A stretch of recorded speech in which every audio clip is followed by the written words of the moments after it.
കുറേ കാലം കൂടി നിങ്ങൾ 48 ലക്ഷം രൂപ സേവ് ചെയ്തിട്ട് അത് എടുത്തു നോക്കുമ്പോൾ 2 കോടി രൂപയെ നിൽക്കുന്നത് കണ്ടു കഴിഞ്ഞാൽ നിങ്ങൾ ഭയങ്കര സർപ്രൈസ്ഡ് ആവില്ലേ? ശരിക്കും ഇത്തരത്തിലൊരു സംഭവം ഉണ്ടായി.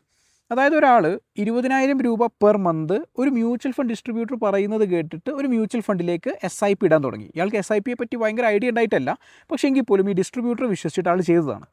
അയാൾ കഴിഞ്ഞ 20 വർഷമായി സേവിങ്സ് എന്ന പോലെ ഇങ്ങനെ സ്പെൻഡ് ചെയ്യുന്ന ഒരു NRI ആണ്.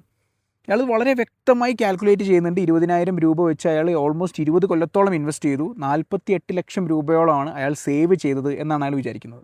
ആൻഡ് 20 വർഷത്തിന് ശേഷം അയാളുടെ പോർട്ട്ഫോളിയോ ഓപ്പൺ ചെയ്തപ്പം it was over 2 crore rupees.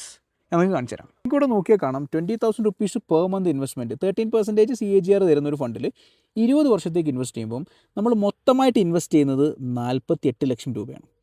പക്ഷേ നിങ്ങൾക്ക് ഇവിടെ 20 വർഷം കൊണ്ട് റിട്ടേൺസ് ആയിട്ട് കിട്ടുന്നത് 1,64 ലക്ഷം രൂപയാണ്, which in turns becomes 2.1 crores. സി compounding is really a magic. നിങ്ങളിത് ചെയ്യാതിരിക്കുമ്പോൾ നിങ്ങൾക്ക് നഷ്ടമാവുന്ന ഓപ്പർച്യൂണിറ്റി കോസ്റ്റ് നിങ്ങൾ മനസ്സിലാക്കുക and start investing right away.